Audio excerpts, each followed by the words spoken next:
Welcome to Techni WaterJet Production Academy. My name is Sten Jakubiec, General Manager of EMEA WaterJet Techni.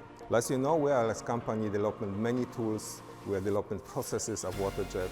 One of the major projects what we have in the last 1 year together with company CERATIZIT was developing new mixing tube.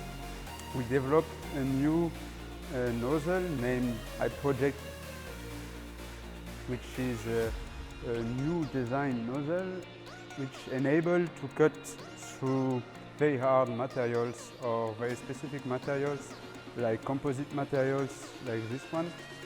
There's many mixing tubes, they are working in area 60, 40 hours, but you will not find one mixing tube that are working 200 plus hours with one cutting head.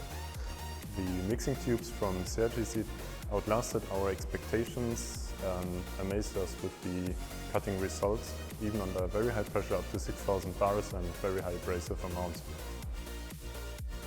This nozzle improves a lot the cutting performances and efficiency.